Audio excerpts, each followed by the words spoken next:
Hi, everybody. Welcome to the Pittsburgh Sports Memories Podcast. My name is Tim Hannon, and I am joined by, Steve Wirt. hi, Steve. Hey, Tim.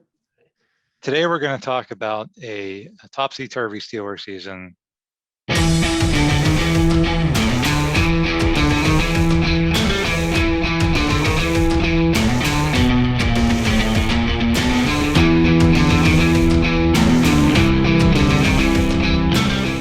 Let's take the Wayback Machine back to the year 1993. What was some stuff that was happening in Pittsburgh in 1993? Well, the storm of the century buries Pittsburgh in snow. Remember that one, Steve? 24 inches of snow in one day. I think I remember because I remember like our car, like it went over the top of our car in like a snowdrift. I think I have a picture of that somewhere. Yes. And on a more sad note, my grandfather died in the middle of that. We couldn't have his funeral for like a week after. Oh, that's Yeah, sorry, very and the sad. downer there, but he was 81, so he lived a long life. So. Yeah, yeah. Um, what else happened that year? Mario Lemieux announces he has cancer. That was pretty shocking. Strike leads to the death of the Pittsburgh Press after 108 years. And Hey, Bruce, history might be repeating itself here that with very the Post Gazette. shortly. Yeah, Well, they have. that's I true. will say this: they have the internet to fall back on, which they didn't in 1993. So they Good, might survive this strike. good point. Yeah, And then Bruce Willis was protecting the Pittsburgh Rivers in the hit film Oscar-winning Striking Distance. they didn't win an Oscar. It should have. Dennis Farina was great as the corrupt police officer. John Mahoney, who's one of my favorite actors, was in that too. Yeah, a lot of good character actors in But no, that. he didn't have a very big part. I liked him better. He's better as Frasier's dad, in Frasier. Yeah, and Dennis Farina was better as Cousin Abby in Snatch, but Yeah. we digress. Anyway, let's talk about where the Steelers were as the 1993 season approaches. So the 1992 Steelers had really shocked a lot of people because the Steelers really had been bad for a lot of years before that. And then they hired this new head coach, this young, very energetic, very opposite of Chuck Noll guy named Bill Cowher. And they also had a new starting quarterback, a guy named Neil O'Donnell. And in 1992, they win the AFC Central and they post the best record in the AFC. They do lose at home in the playoffs to a much more experienced Buffalo Bills team. And so I think, fans were disappointed by the playoff loss, but I remember thinking, Steve, I don't remember what you thought at the time. That stunk that we lost. We lost at home. But you kind of thought, okay, it's a young team. That was their first ever playoff game. And the future definitely looked bright. I would agree with you. Yes, it seemed like things were on the upswing. So 1993, also a very big time of change for the NFL in general, because it's the start of the salary cap and modern free agency era. And if you don't remember what it was like before that, there really wasn't free agency. Like basically, if a team wanted to keep a player, they kept a player, and there was really nothing the player could really do about it. And there was no salary cap either, so you could just sort of pay people what you wanted to pay them. This was really new ground for everybody, including the Steelers. And right off the bat, they lose three longtime starters.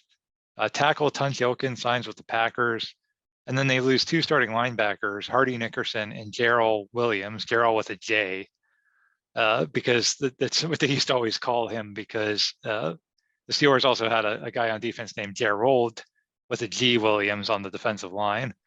So they lose like three starters who were kind of veterans who had been there for a while. And the fans are a little ticked off that these are fan favorites, and people start accusing Dan Rooney of being cheap because he let these guys go in free agency. Again, this was like very new, right? Because you weren't used to losing players. Out of those three guys, I don't know about the Gerald Williams. Hardy Nickerson did end up having a decent career in Tampa, right? Yes, in Tampa. Yeah, he Tunchilkin was done. Right. And I don't know about this Williams guy. What happened to him? But... Yeah, I honestly don't remember what happened to Gerald with a J. Yeah. But I think it was just like the shock of, again, you didn't lose players. You just were used to having guys till they retired. or until the Reggie Steelers were White done with wasn't him. it? Yeah, it was the year Reggie White signed with Green Bay, right? Right, Yeah, exactly. Yep, yep. So it was kind of, again, new ground for everybody. But the Steelers, I think, actually play this one pretty correctly, because early in free agency, kind of the prevailing opinion was you could go get these big name guys and turn a bad team into a good team. You mentioned Reggie White. That was like the huge signing, and that did work out pretty good for Green Bay. But in general, that really didn't and really still to this day doesn't work to go out and sign some kind of, big name player like it does in baseball, or like it was happening in baseball back then. I will have to respectfully disagree with you, Tim. I would say the last year's Los Angeles Rams would be the counterpoint to that. Now, maybe they're more the exception than the rule, because I remember the Redskins, the Washington team, whatever, tried it with like a bunch of, but once again, they signed like a bunch of like Deion Sanders, Bruce, was it Bruce Smith, yeah. Smith, and like somebody else that was all over the hill. Whereas the only guy that like the Rams really signed that might have been over the hill is like Jalen Ramsey, and he still can play. He's but he's definitely on the backside. But Matthew Stafford isn't over the hill. But Well, yeah, I think, and they have Aaron Donald. It wasn't like they just added a quarterback basically to a very good team. Is kind of how worked out for them. yeah, I was about to say the 1993 to 2022 Washington team is the counterpoint to your counterpoint. Yeah. But I think even though even today when there's big signings, it's usually some tackle or some, the number one player in free agency is not a veteran that's been around for 8 years or 10 years. Usually that's kind of, was a name and isn't anymore. So I think that doesn't really this happen one anymore. guy that's like gonna like kind of ruin this season. He kind of had a part, but I can't remember. Did he get cut? I don't know. I guess we'll get into that later. So He's kind of some tennis player. Did you see the Guinness commercial yet with him in it? He's like, "Are you they have like a young kid at the bar. It's like, "Are you a tennis player?" He's like, "No." So yeah, the Steelers general manager at this time is a guy named Tom Donahoe. He kind of gambles that these veterans, like the guys that we mentioned that they lost, are going to be high priced and they have an expiration date. So as long as you're constantly developing their replacements, you can direct that money elsewhere. And it does pay off here because Leon Searcy replaces Ilkin and he becomes really one of the best tackles in the league. And the two linebackers are replaced by a couple of young guys named Levon Kirkland and Chad Brown. That worked out. Exactly. So, and then, because you saved money by not signing those high priced veterans, they're able to sign some free agents of their own. And they pick up a linebacker from the Rams named Kevin Green, who is a sack specialist who is in the Pro Football Hall of Fame. And they also signed quarterback Mike Tomczak from the Browns. He was a very capable veteran backup who could be the understudy for Neil O'Donnell. So Steelers fans probably don't realize it at the time, but that's actually a pretty good offseason. And if the Steelers won the division the year before, then I mean they should be ready to take a step forward this year, especially with guys like Kevin Green in there and Leon Searcy, right? Bueller.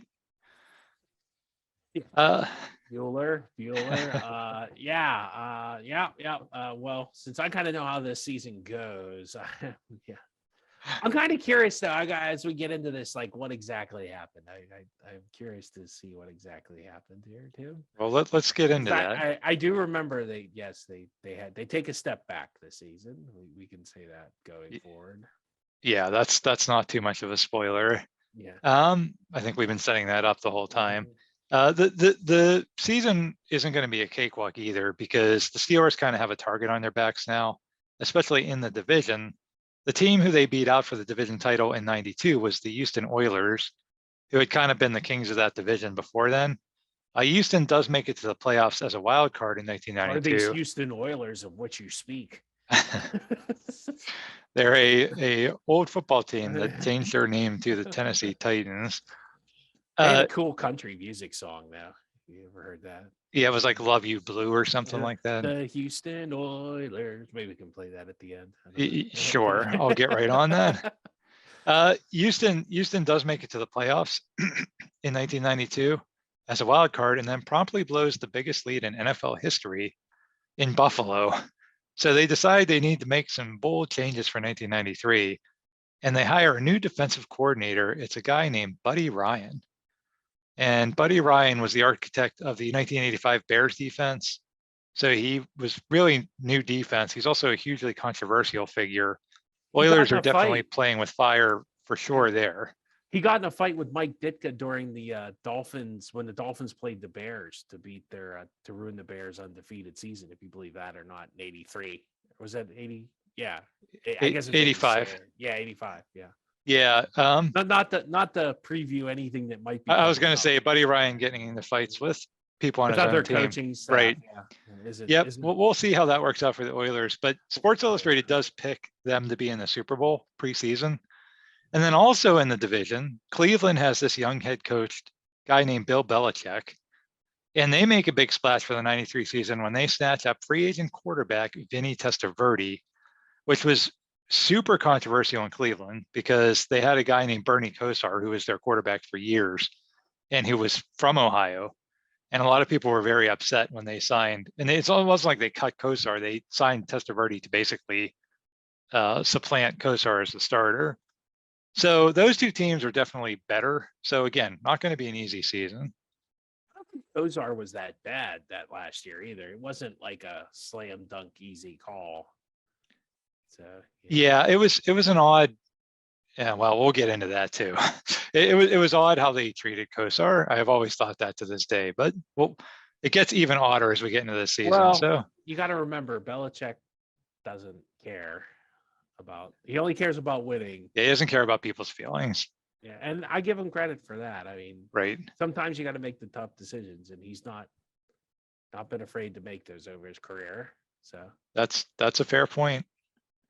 So let's get into the season. The Steelers open the year at home against the San Francisco 49ers, and people are calling this a Super Bowl 28 preview. I mean, the 49ers were an elite team back then. This one doesn't go well for Pittsburgh. Steve Young torches the Steelers defense. Steelers can't do much on offense. Niners win the game by double digits. One bright spot for the game, Steelers cornerback Rod Woodson is assigned to cover Jerry Rice, who is, if you don't know, the greatest receiver in NFL history. And he intercepts Steve Young twice in that game. It's really the start of bigger things for Rod Woodson in 1993. So, okay, the Steelers lose to one of the best teams in the league in week one. There's really no shame in that. Week one, everybody's always rusty. They head to Los Angeles for week two to play a really bad Rams team. Well, I remember. Oh, yes, I remember this game. There's a running back who may or may not have a really good game against us, if I remember correctly. Remember correctly. And this is in the old Anaheim Stadium, was it? This wasn't in the Coliseum, was it? Right. Yeah, this is when the Rams played in Anaheim. Yeah. Good memory, Steve. Good. He may or not have worn 36. So this Rams team, like we said, not very good. In fact, they only win 5 games all season. But one of them is this one. And not only do they win, so Steve, you remember everything else about this game. Do you remember the final score? I remember Jerome Bettis had like 2 million rushing yards. Correct. It was a blowout. So 27-0. Yeah. Just a putrid performance by the Steelers. Hello, 0-2. 0-2. They really, I mean, and they really expected their offense to take a step forward. They can't even score any points. And then the defense, as Steve alluded to, gets just run over by some rookie running back from Notre Dame named Jerome Bettis. Don't know whatever happened to that guy. Yeah, he'll never do anything in the league. Who is they had a different, did they have they did not have Rich Brooks at that point yet. No, they had. Correct. I don't know. I don't know who their coach was, but they were bad. I mean, the Rams were very bad. Maybe it was 90s. Chuck Knox. I don't know. No. I don't know. It was somebody that beat the Steelers 27-0. That's about all I know. So the panic alarm definitely goes off at that point. 0-2, what's going on with this team? There's also some dissension starting to build in the locker room. So Steve, tell me if you've heard this before, that the Steelers have a policy that they don't negotiate during the season. You've heard that, right? The old policy to this day, as far as I'm concerned. Right. Well, I don't know. I don't run the organization or have any ties to any inside knowledge beside. But as far as I know, they haven't changed that policy. But hey, you So, never know. so no, you're right. It's a policy to this day. Every time there's a holdout or whatever, The they TJ Watt hold in, which is right. And every time that happens, you always hear that in the media. Well, the Steelers, they don't get a deal done now, there's no negotiating during the season. Well, do you know why that policy started? It actually goes back to the year 1993, because after that, is that Eric Green? Is this the infamous Eric Green? it is not Eric Green, but after that loss to the Rams, the Steelers make a deal with running back Barry Foster and cornerback Rod Woodson to give both of those guys shiny new contracts. And you think that's a good thing, right? Foster at this point is the Steelers' best player on offense. He had run for over 1,600 yards the year before. And Woodson is their best player on defense. And now they're both locked up for several more years. Yay, good thing. The problem is they're not the only two guys on the team who are wanting new contracts. And when they get signed, now the other guys are starting to ask, well, where's my deal? And this may have been exasperated too by the fact that Foster had a 20-day holdout in camp. So it's like he got rewarded for sitting out most of training camp, whereas these other guys that wanted contracts were there. And several of the players actually speak publicly about this. So Steve, you mentioned Eric Green. It was actually the other tight end, Adrian Cooper. I don't know if you remember him. Yes, I vaguely, yeah. But he tells the local paper that the Steelers would be undefeated if they would have just given every one of the players, including him, new contracts. And he even says after the season that worrying about the contract actually negatively impacted his play on the field over the course of the season. And running back Merrill Hodge, he also comes out and says players are starting to worry more about their contracts, especially after that 0-2 start. It's just a huge Merrill mess. Hodge was still on the team. Merrill Hodge is on this team. Yep. Oh yeah. I think didn't he? No. Did he have I don't know. He was always a big game player though. I remember that about Merrill. Like we'll get to that. You're doing a great job, like seeing into the future of this episode. Yeah. But that whole thing with the contracts, I mean, that's just obviously a huge distraction. And Dan Rooney smartly institutes a rule after this that there will be no in-season contract negotiations. You can air your frustrations about this in camp. You can hold out. You can hold in. You can go to the press, whatever you want to do. But once the season starts, it's football and football only. You know what? If you stick to that, then it's fair. Then everybody, yes. I think if you just are consistent with it, people know where you stand. And that's with most rules. Even if you don't like them, all right, it's the rule, Right. I think there was something I saw this week, like the NFL has a policy of no alcohol in the locker room or in the flights or anything. Right. One of the teams was celebrating. Yeah. Boy, they do everything wrong, don't they?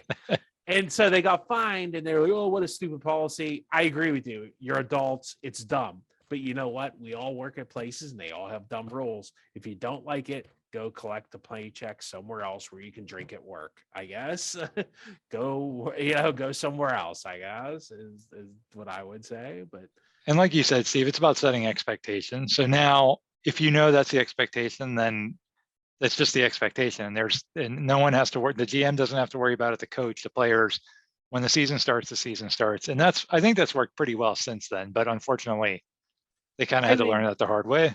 Even Hines Ward wouldn't cut in. I remember that like Rooney had to call him one time and said, hey, you got to at least come in and show us some good faith. And then they worked out a deal. I mean, it is what it is. I mean, Le'Veon Bell could never quite figure that out. So true. So things are looking bleak. The Steelers do pick up their first win of the season against the hapless Cincinnati Bengals. And then they travel to Atlanta for a week 4 Monday Night Football showdown with the Falcons. And I want to just pause here and talk a little bit about Monday Night Football and what it meant in those days, because it was huge. I mean, it was like the game of the week.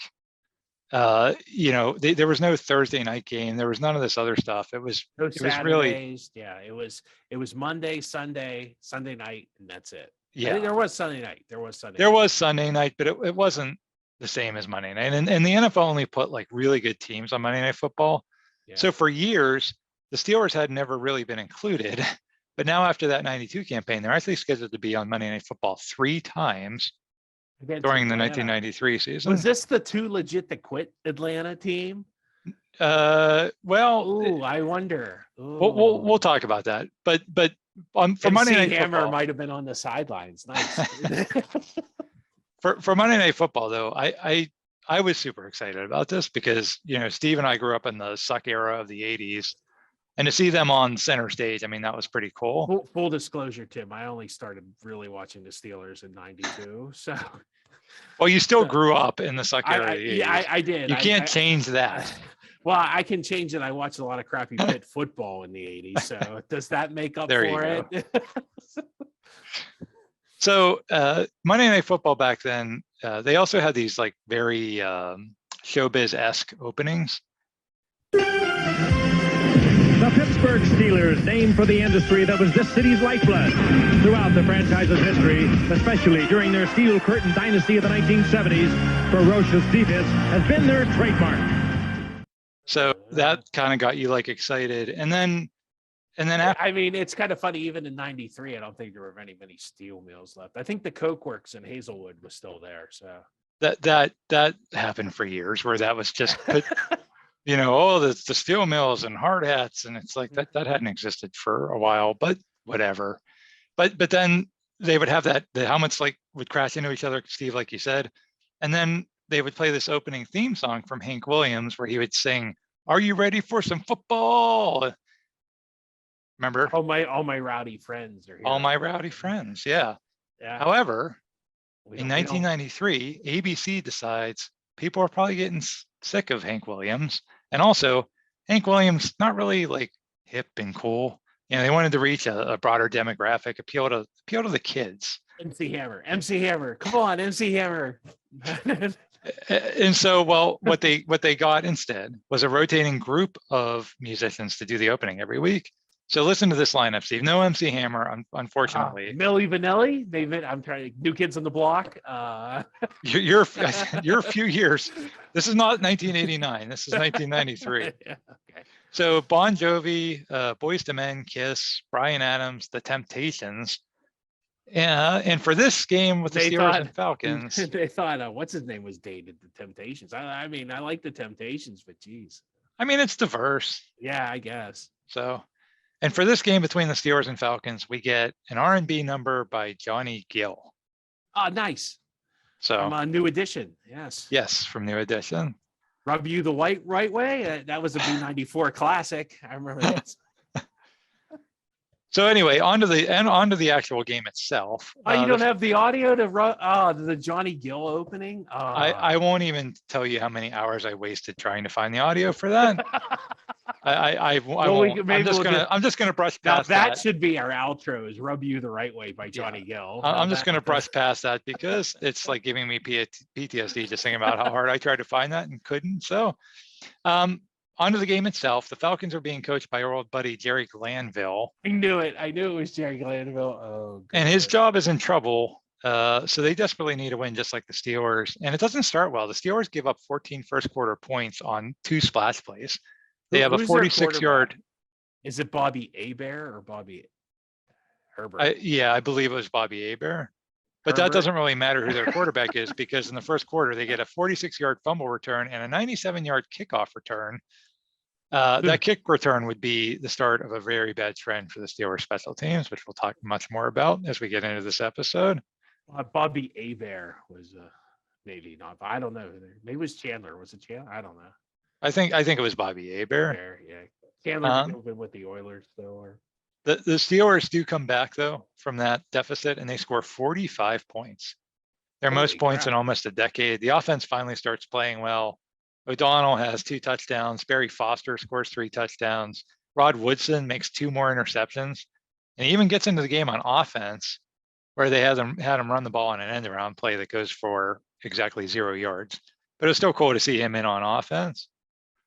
The defense shuts down Falcons running backs Eric Dickerson and future Steeler Eric Pegram, and the Steelers win big. The Steelers then beat San Diego in the next game, and that sets up a huge showdown at home against the undefeated New Orleans Saints. The Saints in that era were a pretty good team. They had actually made the playoffs 4 years in a row, and they were on a roll this year. I heard they couldn't do diddly poo. Yes, their coach was Jim Mora. Yep.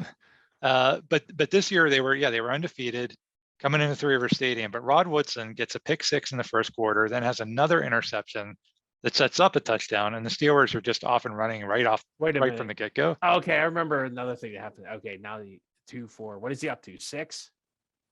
Oh, I'm not keeping track of how many interceptions, but at least because he had 2 in the Niners game, 2 in the Falcons game, and 2 here.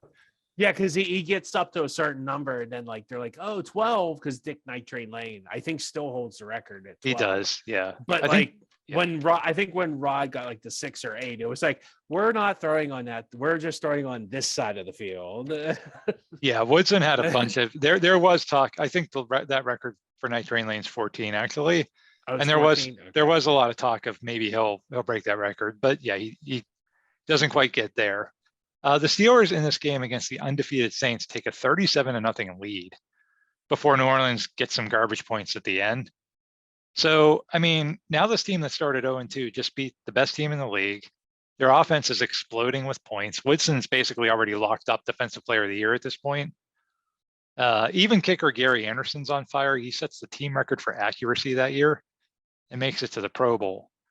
So this is kind of like the team we all expected, right? You know, after that 92 campaign, this is now the team, it seems like, that's ready to assert themselves as a real force in the NFL. The next game is week 8 at Cleveland Municipal Stadium. Oh, I think I remember this game. Ooh, I think You will take a deep breath. I know. There's going to be somebody. Yeah. I think there might be a Metcalf involved in this. Is it? Yeah. So the Browns at this point are 4-2. They're tied for first place with the Steelers, so it's a big game. Cleveland gets off to a fast start. They have this kick returner who Steve just mentioned. His name's Eric Metcalf, and he returns a punt 91 yards for a touchdown early in the game, and the Browns take a 14-0 lead. But the Steelers aren't phased. Just like the Atlanta game, they come back to tie the score, and then it's a bunch of back and forth the rest of the way. It's really an epic game. I mean, this is one of those like classics that you know, you don't see a lot from Pittsburgh and Cleveland over the years, because usually one team's good, one team's bad. It's usually the Browns that are the bad team, but this one was a really good one. And the Steelers have a 23-21 lead with under 2 minutes left. They're trying to run out the clock, but they have to punt the ball back to Cleveland. And that's when one of the most vomit-inducing moments in the history of the Steelers-Browns rivalry takes place. Wow, vomit-inducing. Game has had more drama, more storylines than a Broadway play. Royals with a punt. Eric Metcalf has already taken 91 yards for a score. He has this one at the 25. Metcalf to the outside with room. Metcalf at midfield. Metcalf cuts back. He's still on his feet. Metcalf will go for the score. Unbelievable. Yeah, unbelievable is right. Right into that stupid end zone with that stupid little hill that they had. That's right, with the dog. That was where the dog found one, wasn't it? Yeah. I remember that because I went to work. I had to go to work. I believe it, in 1993, Tim, some of us had jobs, even though I was still a junior in high school or freshman, sophomore. And I remember going to work, and like I walked in and they had like the TV hooked up with like antenna, and you couldn't pick up the channel real good, but so we had like aluminum foil attached to it. This is definitely ultimate 90s here. And I remember the one girl was like, he did it again. That's the second one today. She was even in total shock, and I was like, it's unbelievable that they let yeah, him it do was that. It was just like you just shook your head and then went spend 8 hours dishing out fast food. I don't know. I mean, Eric Metcalf was good. He was really good. He was kind of Devin Hester before Devin Hester, so it's not like he wasn't a very good punt returner. He was. But why would Devin you even Hester kick it to light. him? Yeah, why do you kick it out of bounds? Yeah, Right. Or like he's Devin Hester light. Devin Hester. Mel Gray is maybe the closest thing to Devin Hester. And Yeah. Devin Hester is just. And he might not even. They're debating that whether I saw that whether he might make the Hall of Fame. I don't think he will. He was too much of a specialist, but if they're going to put Adam Vinatieri in, why don't you put him in, or Ray Guy? Because I mean, they're all kind of the same kind of player. They just did one thing, but they did it really, really good. So Yeah, yeah, but you're right. Metcalf was not quite in that same class. And again, after he already returned a punt 91 yards, you just be, especially when there's 2 minutes left in the game, and literally all you had to do, because the defense was playing well, all you had to do was pin him deep and let the defense win the game, and they didn't even get the chance. So the Steelers special teams at this point, it's a real liability. I mean, we're 7 games into the season. They've given up 3 kick return touchdowns. That's historically bad.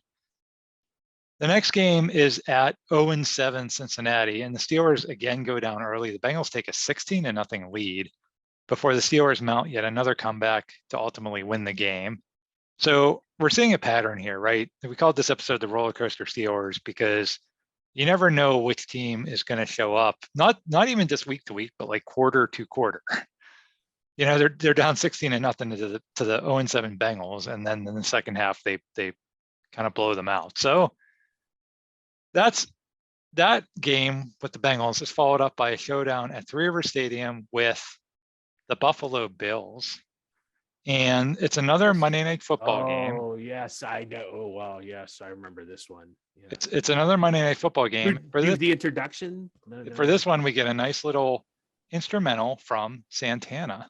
You want to score a touchdown? Yeah. Well, then go. All that war, baby. Big Ed, let's go. Yeah, it kind of sounded like the beginning of Sanford and Son.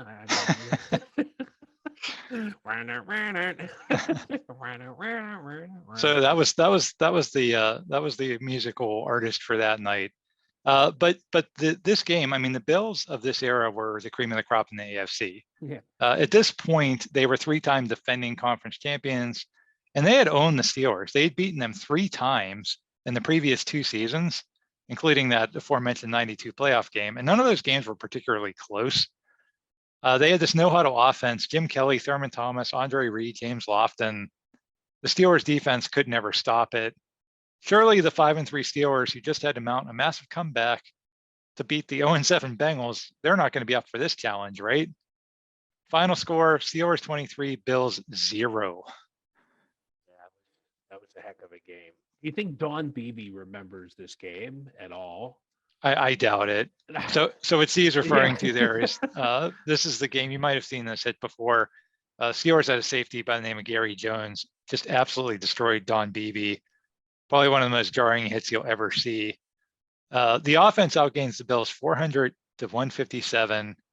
What I remember, Steve, about this game was you and I were in North Carolina for a school trip, and they did not have televisions where we were. And so we couldn't watch the game. And the next day we were trying to find out who won. And one of the adults who were chaperoning us on this trip came in and said, "Oh, the Steelers won 23-0. And I remember I didn't believe him. I'm like, you had to have gotten that wrong because there's no way that they were, you know, A, we never beat the Bills back then. And then B, to shut out the Jim Kelly and Thurman Thomas, that offense. I mean, that just seemed impossible. Was that here? That was here, right? That was at Three River Stadium. Yeah. Yeah. I don't know. I remember seeing the highlights of that. I don't know.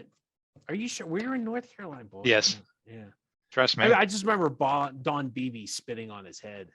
Yes. That was bad for Don Beebe. Yeah. I think we all saw the highlights because we wanted to come back and watch all the stuff that we missed. Yeah. But yeah, we did not see that game. How long would Gary Jones would have lasted in today's NFL? Not long. I was going to say, unless you snuck out on Monday night and found a TV somewhere, but I did. Yeah. I missed it. I know that. It's like an episode of I don't know, Porky's or something. So a very tame episode of Porky's, given where we were. Yeah. One of the unfortunate outcomes of this game, though, Barry Foster hurts his ankle and is lost for the season. Now, if you read like retrospectives of the '93 season, a lot of people think that doomed this team, losing Barry Foster. And it was a big loss for sure. I don't think it was as fatal as people remember, because Foster was not carrying the entire offense like he was in '92. The offense was way more diverse in '93. O'Donnell was passing a lot more. And if you look at the stats, Foster was averaging 106 yards per game in 92, and he only averages 79 per game in 93 before he Oh. gets hurt. So offensive diversity, there was like, different races and sexual preferences, or A different kind of diversity. oh, I'm sorry. Yes. My bad. And then, Foster also was in somewhat of a timeshare at this point. It really wasn't, I think probably they ran him so much in 92. They just similar to, what the Steelers have done in other years with other guys with like Le'Veon Bell and Najee Harris. They wanted to take the load off a little bit. So Merrill Hodge and Leroy Thompson I remember were both running the Leroy. ball a lot. Yeah, he was okay. He wasn't like horrible. And he's the guy that replaces Foster. And I thought he actually did pretty well. He ended up winning a Super Bowl with New England, didn't he? Or no, he just went to a Super Bowl with New England, I think, like a year or two later. Yes, that would have been Yeah. not winning it. You're right. Yeah.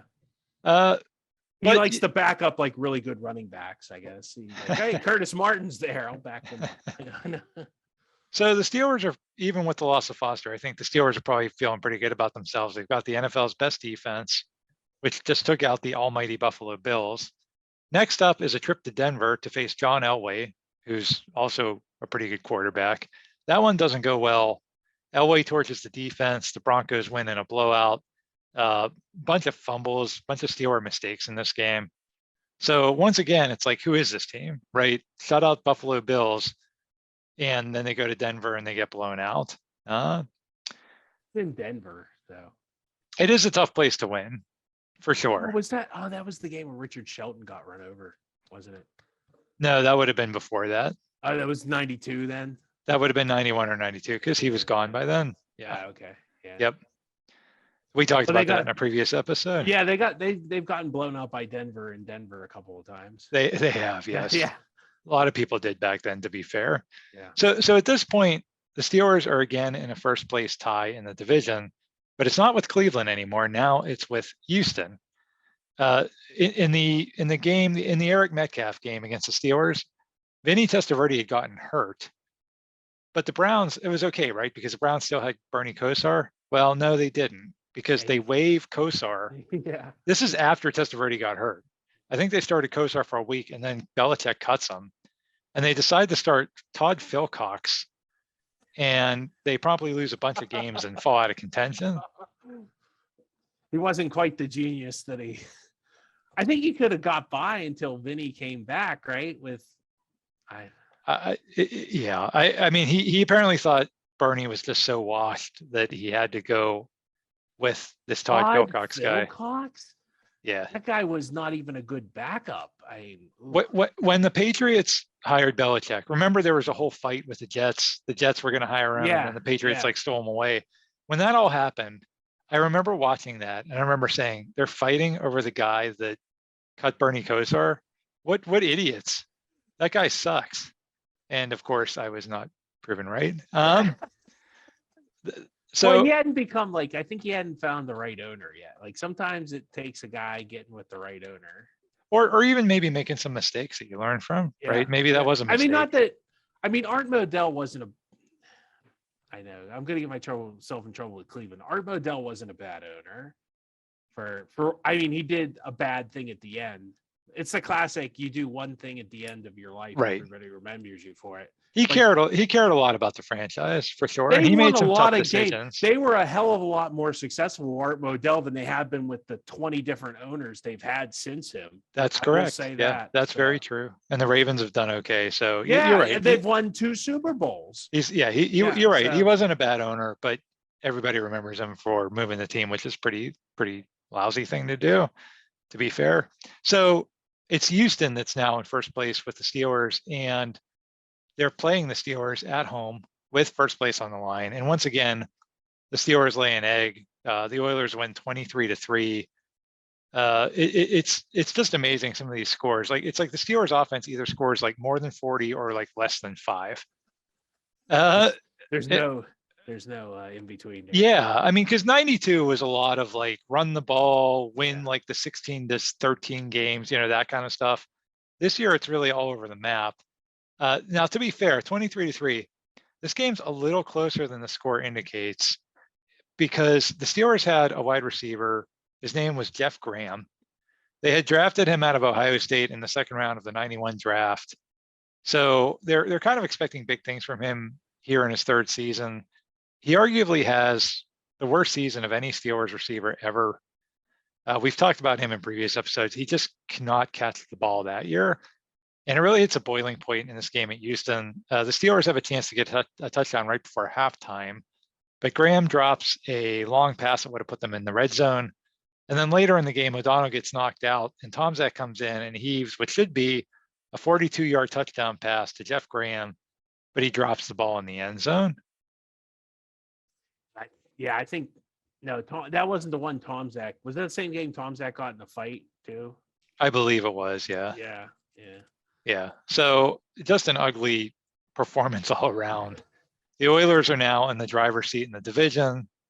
The Steelers then have a home game against the 1-10 New England Patriots, and again fall behind 14-0 against a really, really bad team. I think I remember this game. Yeah. Was Parcells the coach yet? Parcells was the coach, and the quarterback with was Drew Bledsoe. Yeah. was rookie Drew Bledsoe. I remember this game. Yeah. And I had a chance to go to this game, believe it or not. I was offered to buy tickets, and my dad didn't want to go. He's like, $10. Literally, Tim, 10, even back in 1993, $10 was not it was a pretty cheap ticket. I think we could have got 2 tickets for $20 to that game. Well, maybe it was good that your dad didn't want to see it, because the Steelers fall behind. Well, they win though. They come back. It's good that Drew Bledsoe is a rookie because he makes a bunch of mistakes. He throws 5 interceptions. But the Steelers actually still need a goal line stand at the very end of the game. That was on that's like, yeah, they have like Kirkland stuffing him on a quarterback sneak. On a quarterback sneak, right? And that was at like the entrance to the Steelers offices. They had that blown up as a poster, believe it or not. Yeah. They could have kicked a field goal to send the game into overtime, but being 1-10, they went for the win, which, you can't blame them for that. But the Steelers stopped them. The Steelers win, but it's certainly not impressive that they barely beat the 1-win Patriots. Steve, I was at that game, and what I remember was I was having a lot of, let's just say, digestive issues. And the Three River Stadium men's room was not a place. That's not a place you want to have digestive issues. Yeah, that's not a place where you ever want to have. I'm assuming you just didn't have to like pee a lot. I'm sure. It's not a place where you ever want to go if you need to go into a stall. And that's going to be a problem. Yeah. And it was. So that's what I remember about that game, was almost losing to the Patriots, and that. Maybe it was just a sickening sight of Drew Bledsoe. Maybe it was. Maybe some bad nachos at halftime. I don't know. Maybe. So, man, so again, up and down. The Steelers, for the next game, they have to go on the road to play the 9-3 Miami Dolphins. That was the year that Dan Marino got hurt, but Miami is not missing a beat with backups Steve DeBerg and Scott Mitchell. They're at the top of the AFC.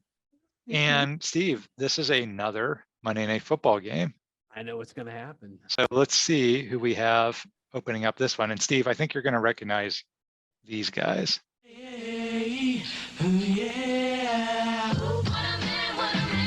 Oh, that's a big hit.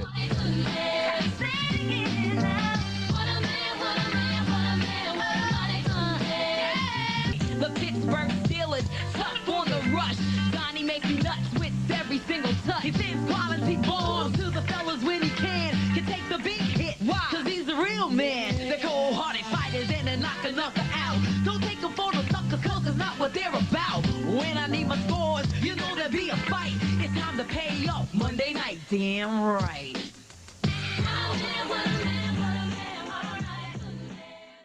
There you go. That was a big hit.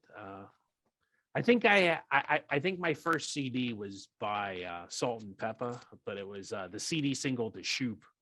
Oh yeah, which would have been a year or two later, maybe. Oh, was that later? Okay. I don't know if it was off this album, but yeah, I had Shoop and Let's Talk About Sex was the B side. Yeah, I guess there wasn't a B side on CDs. Then there was just the other song on the side. Yeah, that's true. If you were turning your CD over, then you were probably having a problem with your CD player. Yeah. I like the lyrics in this. If you heard her say, Knock another out. Like, well, yeah. well, and the one Yeah. line was Donnie makes me nuts with every single touch. And they were showing like Don Shula. Wow. and wow. she's doing she's just like really getting hot for an octogenarian at that. yeah, and she's doing like the isn't he dreamy eyes, like it's pretty entertaining. She was really into Don Shula. I guess so. I wonder So- if she ever got a free meal at Don Shula's Steakhouse for that. I hope so. Send Peppa. Was that Salt or Peppa? I don't know. I- Whichever one. Yes, I don't know. Maybe it was Spinderella. I don't know. It was, they all got free steaks that night in Miami. I hope. I certainly hope so. So what happens in the actual game? Well, of course, the Steelers are on the road against a really good team, coming off a really bad game. So Gonna of win. course big. they dominate. Yeah. The defense sets up the offense with some big turnovers. The Steelers are in control all night. Scott Mitchell and Steve DeBerg. That Dolphins team was a mirage. It really was. That's fair, but I mean they were 9-3. So I mean it was Back then when the Dolphins would go, they were like the Cowboys. They go 8-8, and everybody's like, "Oh, they're going to the Super Bowl." Like, no. Well, Not and with thi- Steve DeBerg and Scott Mitchell. No. well, Scott Mitchell got a huge contract off of that year with the Detroit Lions. Remember that? Well, that's the Detroit Lions stupidity. It was. I mean, hey, good for Scott Mitchell. I'm sure he's still living off all that sweet Detroit Lion money, all that William Ford money. How many Ford Explorers they have to sell to pay off that contract? One footnote for this game. The Steelers, like we said, kind of were in control all night. They pretty much have ice. They're leading by 8 points real late in the game. And like the Cleveland game, they're unable to run out the clock, so they have to punt the ball away. And OJ McDuffie returns the punt 72 yards for a touchdown. Fortunately, in 1993, The next year was the 2-point conversion. yes, there's no 2-point conversion. So the Steelers still hang on for a 21-20 victory. That's why they got the 2. Oh, now it all makes Yes. sense. Oh, I didn't realize that's what happened. Yeah. So the Dolphins, That's why we have the 2-point conversion. yeah, because the Dolphins would have sent that game, or at least had a chance to send that game into overtime, but they didn't.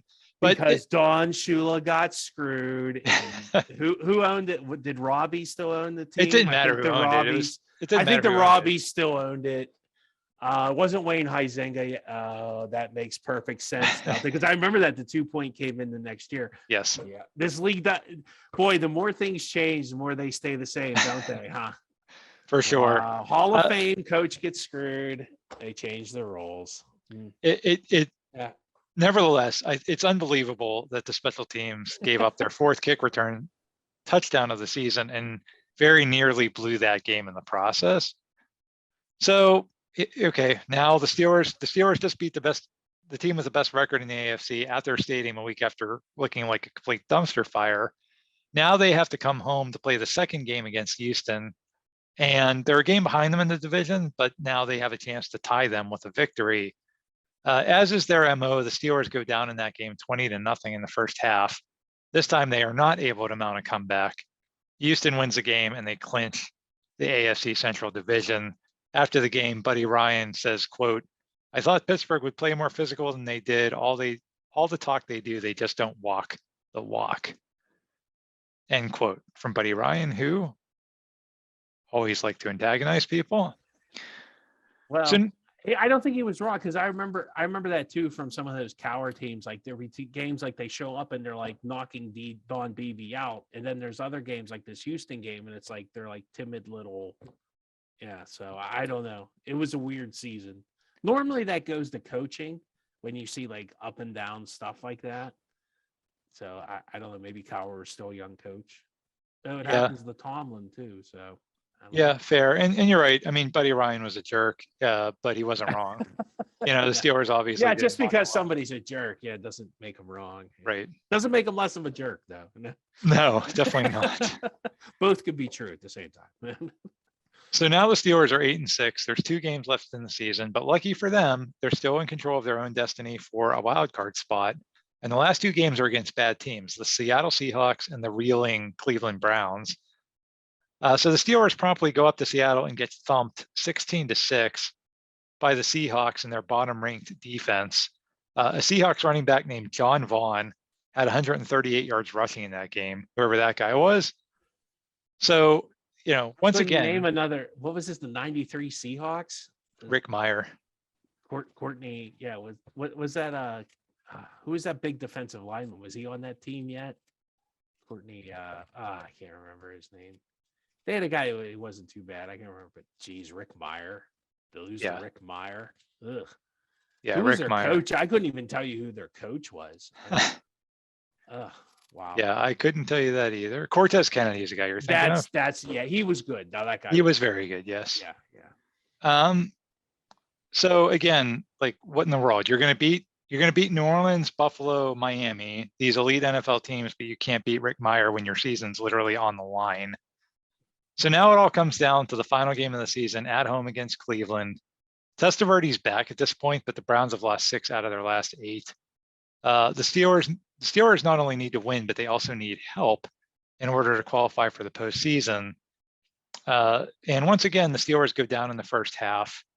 In the locker room at halftime, linebacker Greg Lloyd goes off on his teammates. Reportedly, he throws chairs and he cusses out the Steelers offense, and he tells them that if they're not up for the task, then he'll just play offense also.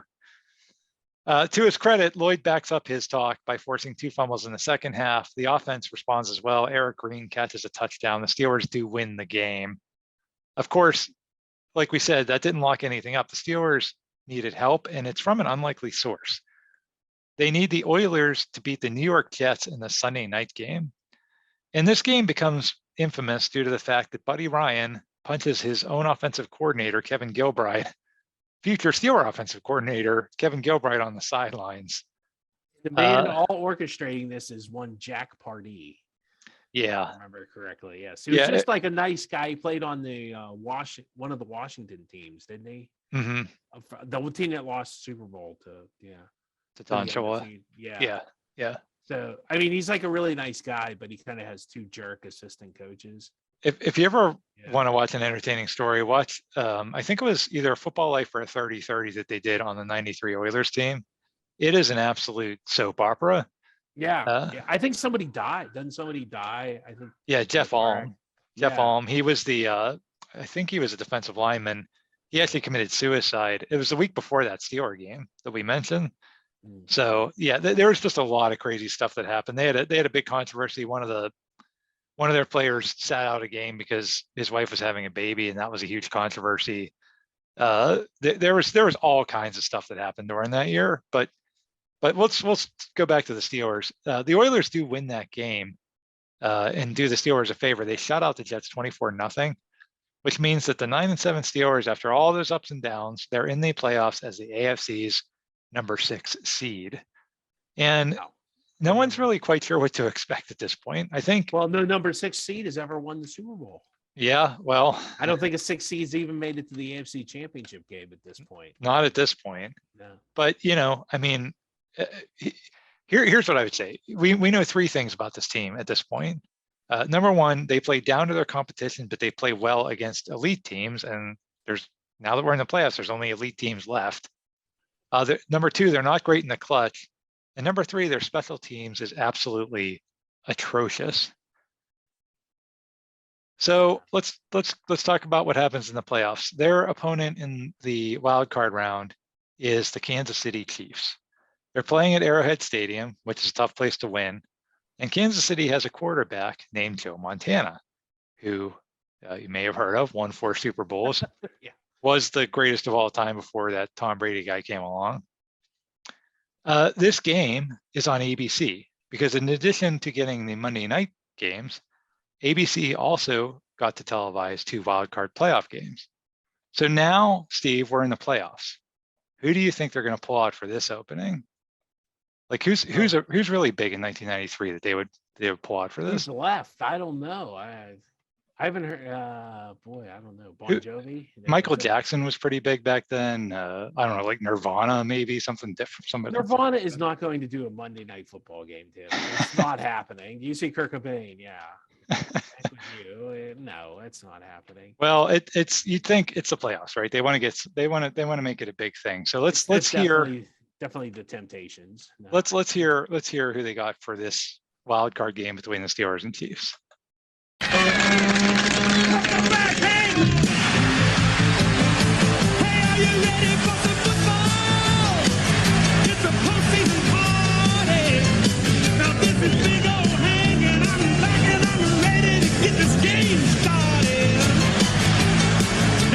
Teams on the field and get them pumped up right, 'cause all my rowdy friends want to play out fight. Well, that would be one Hank Williams Jr. Hank is back and all is right with the world again. I guess they gave up on the. Hank's a big Steeler fan, by the way. So Is he? yes, he is. So that's who opens the wild card game. In terms of the Steelers opening up the wild card game, they actually come out on fire. O'Donnell leads them down the field on a long touchdown drive. Everyone's contributing. Jeff Graham's actually catching passes in this game. Merrill Hodge has a 32-yard reception on 3rd and 17. Steve, you alluded to this earlier. Hodge was always so clutch in playoff games. He was. He had great playoff games. He really did. And he didn't get to play in a lot of them because of the teams he was on. Yeah. Meanwhile, the defense is all over Montana. He goes 0 for his first 7 passes and then gets temporarily knocked out of the game. So the Steelers have all this momentum, but then they shoot themselves in the foot. The Steelers, as you mentioned, Steve mentioned this earlier, right? Rod Woodson was just having one of the greatest seasons probably that any defensive back had ever had. And eventually teams said, we just can't even throw on that side of the field anymore. So on the other side of the field, the guy that was playing there for the Steelers was a guy named DJ Johnson, who, I mean, he certainly wasn't Woodson, but he held his own for the most part.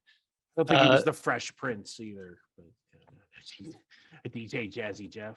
Oh gosh, yeah, that was totally missed that reference, but thank you for okay. explaining it. Yeah, it's okay.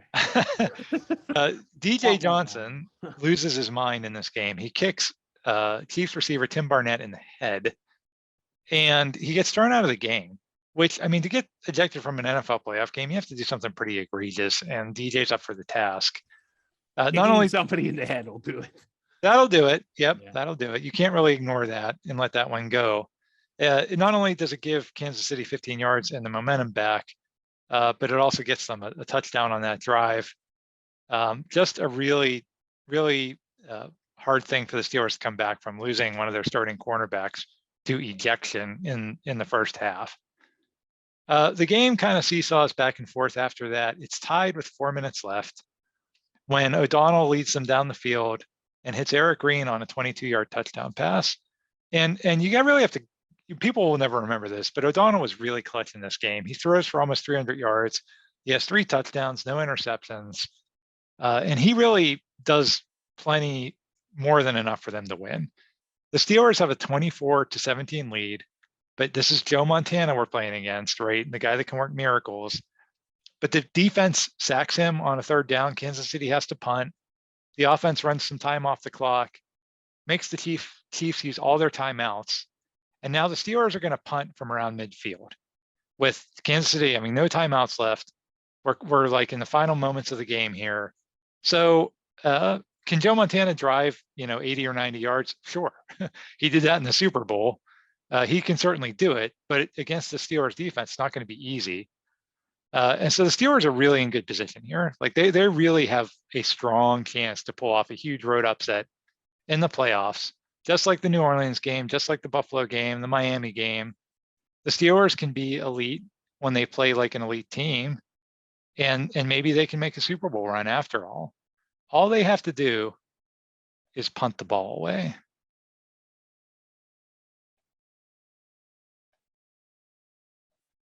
Mark Royals to punt, and the kick is blocked. It is blocked, and this is Jones taking off. He's inside the 20, tackled at the 9-yard line. Yeah. So the Steelers special teams gifts Joe Montana the ball at the 9-yard line. Montana converts that into the game tying touchdown. Chiefs kicker Nick Lowry wins the game for Kansas City in overtime.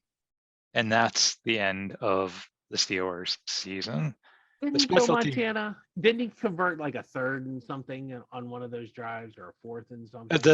when the Kansas City got the ball at the 9-yard line, the Steelers actually got it down to 4th and goal, Yeah, and I think but he converted it on, he converted the touchdown on 4th down. So, I mean, even then the defense almost saved Yeah. them, but you can't give Joe Montana the ball at the 9-yard line in a playoff game and then tell your defense to go out there and save you. That's just not fair. The special teams just murdered the Steelers over and over and over again in 1993. And ultimately it cost them everything. It's unbelievable just the way that the special teams just let them down. Yeah, they were pretty bad that year. the special teams.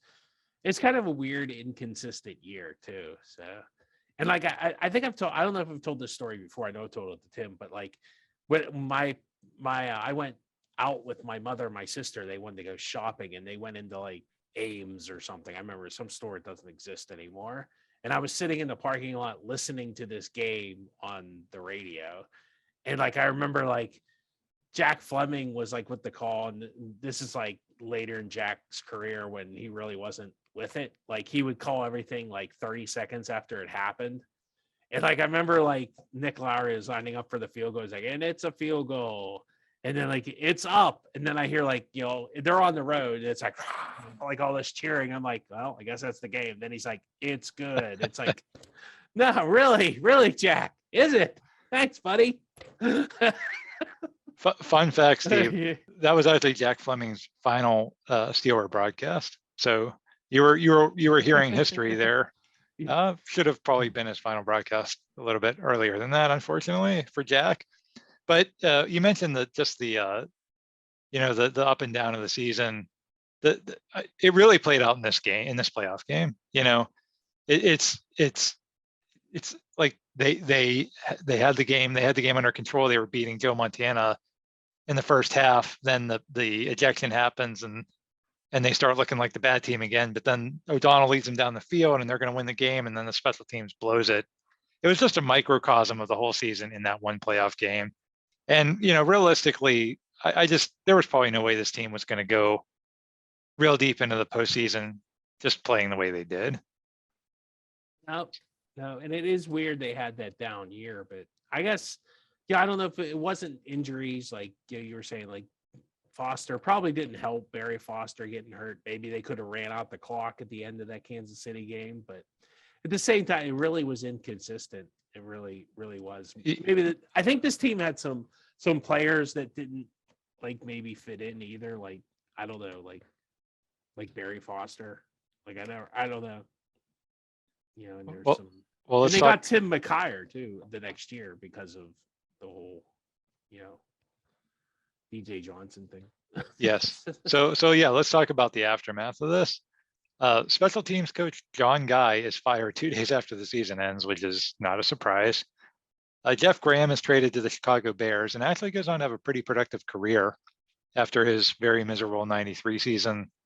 DJ Johnson, as Steve mentions, signs with Atlanta in the offseason, goes on to become a sideline reporter for Fox and actually does some acting. So if you want to go see all those great DJ Johnson movies. I didn't know he was a sideline reporter. Wow. Yep. Did he kick anybody in the head? I knew that was coming. Buddy Ryan becomes the head coach of the Arizona Cardinals and fails miserably there.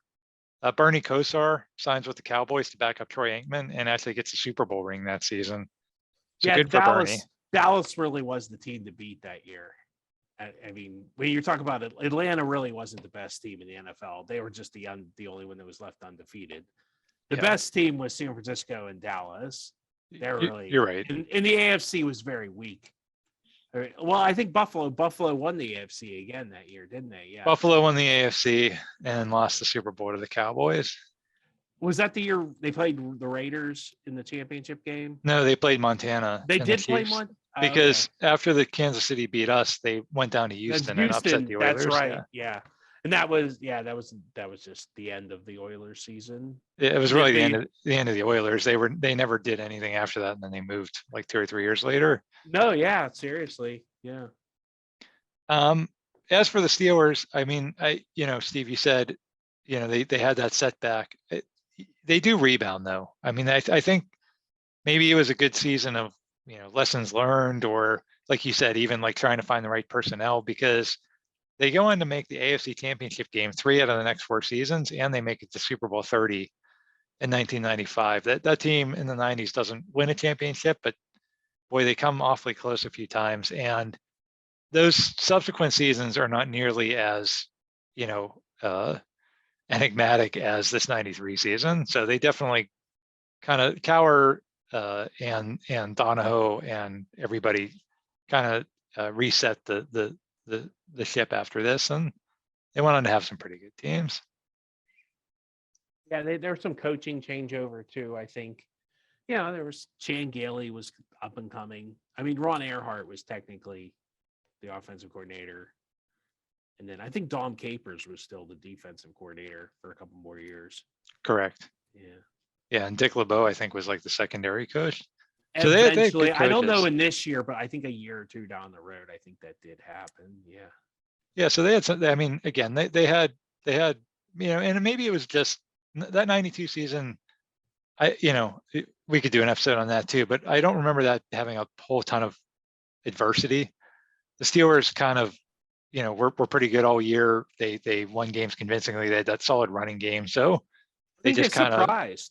They surprised teams like they Right, didn't know to expect. right. Yeah. And then in 93, again, like we said at the beginning of the episode, there's a Yeah. target on your back, and you have the contract stuff, you have, all of that stuff. It's always hard to follow up a Yeah. good season, especially a surprisingly good season, with another really good season. So Ask it is the what it is. University of Pittsburgh about that one. Correct. That's very true. Yeah. All right. Well, that's all we have for the 93 Steelers. Hopefully you enjoyed that trip down memory lane. Please check us out on social media. Please subscribe and leave comments and feedback wherever you get your podcasts. That helps other folks find us. And please, especially, tell your friends, because that's honestly our best way of spreading the word about the podcast is you folks that are so loyal to listen, telling others. Thank you, and we'll see you next time.